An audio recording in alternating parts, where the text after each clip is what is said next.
if any of you are interested in meditation, right, and take it from a guy who has tried to meditate several times in my life and gave up for various reasons, this works for me. It really does. Originating from deep inside the Rocky Mountains, transported through the power of the internet, and arriving inside your tiny earbuds. It's the Appraiser Coach Podcast. Minisode. Hello, my beautiful friends. Welcome back to the program. Dustin Harris hanging out on the podcast treadmill. Once again, coming back to you with a very short minisode, just a quick update. I've had a couple people ask me about something that I've talked about a lot, especially a year ago when I was very high on it. High meaning happy and excited about it, not high in the other sense. And just wanted to come back and return and report because it's been a year. First, want to pause, remind each and every one of you that we are sponsored by a great program called Spark. Spark for Appraisers. Spark is what I use to import data directly from the MLS and from the county records, and it saves me time. It will you as well. Go to spark4appraisers.com. That's not the number, but the word FOR, spark4appraisers.com.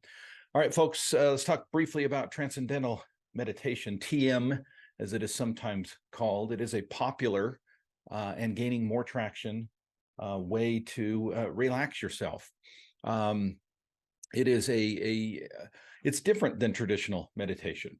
I'm not going to go into a whole lot of detail because you can go back and listen to previous episodes, go back about a year ago, a year and a few months. Now, I have to clarify something. I am recording this at the end of September 2023, even though this will not be aired, I think, until the end of December, maybe even 1st of January. I'm that far out as far as my recordings go. So as for those of you who are looking to say, I thought you started it in September, Dustin, why are you saying it's been a year? Because it's been a year and a quarter. Again, as I record this, it's been about a year, just barely over a year since I've been doing TM. I will give you a quick synopsis and just say transcendental meditation is a bit different in practice than just regular, meditation, the meditation where you focus on your posture and your breathing and your thoughts and different things. I will also say this briefly. Again, I went into a whole lot of detail in previous episodes. In fact, during the break, I'll get to you the episode number, so be prepared for that if you're interested. But the biggest difference for me was night and day. And that is, I have a really hard time. I don't know if it's adult ADD or what. I have a very difficult time focusing. And TM has allowed me to be able to overcome that problem. And specifically, it's allowed me to be able to focus without focusing. And the reason is because it uses a mantra in your head. You don't say it out loud, but it uses a mantra. Your eyes are closed. And anytime I find my thoughts drifting, and they do a lot, and I've learned that's okay. I don't get upset with myself. I don't get angry and think, oh, dang it, Dustin, focus. I just move myself in the direction back of the mantra, and it just seems to work. It just seems to work. And I was very happy when I found it. It is something you have to learn. You can't learn it from a person like myself. I'm not an official teacher. You have to go to an official teacher and go through the teaching ceremony. Really how it works for you is up to you. Whether it works for you is up to you. I'll go into more detail in just a little bit, but first I want to pause and remind you that we're sponsored by a great company called Spark. Of course, Spark it's data entry, yes, but it's efficiency, it's tech, it's harnessing the ability of the computer to do work for you. How cool is that, right? The ability for the computer to take the data that you chose. We're not trusting the computer to choose the data. We're simply hitting a button on the data that we chose personally as the appraiser and skipping the data entry part because it puts it right in your report, including some other reports as well that you wouldn't normally have. It's really cool and way worth the money. Check them out. Go to spark4appraisers.com. Again, www.spark4appraisers.com.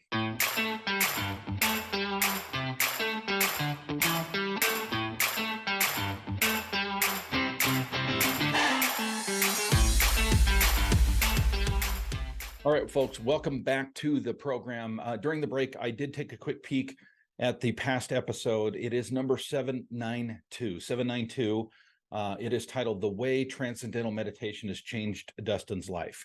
By the way, it was October of 2022 when that first aired. It was recorded a couple of weeks earlier. Like I said, it was about September of 2022 that I started TM. And the first question on the board, and folks, you know me, right? Here we are, almost 1,000 episodes, right? Over 900 episodes. You know that I'm a straight shooter. I'm going to tell you the way it is. I'm not gonna sugarcoat it. I'm going to be very honest and open, even if it doesn't make me look great. Okay. And this is one of those days. So first question on the board: are you still doing it, Dustin? The answer to the question is most of the time. When I say most of the time, I do TM probably about 5 times a week.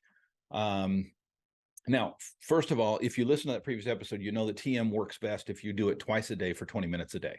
Okay. The honest truth is I've let some other things creep into my life. And I do it at least once a day, 5 times a week. Okay. Maybe more than that, because some days I do it twice a day. So if you actually count the number of, I probably do it about 7 times a week. So some days I'll do it twice. Other days I'll do it once. Some days I don't do it at all. That's the honest truth. Most of the time I find myself not doing it if I'm not working. Part of that is just routine, because when I get to the office, it's the first thing that I do. In fact, I don't know if you can see this on the camera if you're on YouTube. Let's see, I guess it's, let's try this camera. There you go. See that chair right back there? That chair sits there. It's my desk chair that I have yet to put at my desk since I got this walking desk. I just keep it over there in the corner, and that's my TM desk, or that's my TM chair now. Before I have my morning coffee, everything else, I just sit down. Sometimes I do it with the lights off. Sometimes I do it with the lights on, but I do close the door and just do my TM. So part of it's routine. If I'm at the office, it's very easy to slip into that, right? If you're in the bathroom already in the morning, you're going to brush your teeth. You know, it's just one of those, be in the right place, the right time. It makes it go a lot easier for me. But part of it is need. And when I see need, TM calms my soul. TM gets me ready for the workday. TM kind of gets rid of the stresses of everyday life. And if I am, for example, on Saturday out on the boat with my kids, or out on the fishing stream with my kids, or out on a hike with my wife, you know, in the great mountains of Idaho, honestly, I kind of don't feel like I need it. Now, some of you who are TM, orthodox might scream and yell at me, right? Maybe not. If you're doing TM, you're probably not going to scream and yell. But I do understand that twice a day, every day is the best policy. I'm just being honest with you. I'm not doing it twice a day, every day. I'm still doing it enough that I feel like it's giving me a huge, huge benefit. If any of you are interested in meditation, right, and take it from a guy who has tried to meditate several times in my life and gave up for various reasons, this works for me. It really does. I've had several people come to me and say, "Hey, Dustin, I don't want to pay the money to go learn TM. Can you just tell me?" In fact, I had somebody just 2 weeks ago reach out. She goes, "Okay, I don't want you to say no."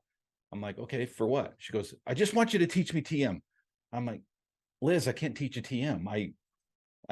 I'm not a teacher." She's like, "Come on, just teach me. Just tell me the fundamentals." I said, "Well, I'll tell you the fundamentals, but I'm not going to teach you, and it's not going to do any good unless you actually go through the process of the value that you obtain through being taught." So I'm not doing it all the time. I will tell you this: it is still a great blessing in my life.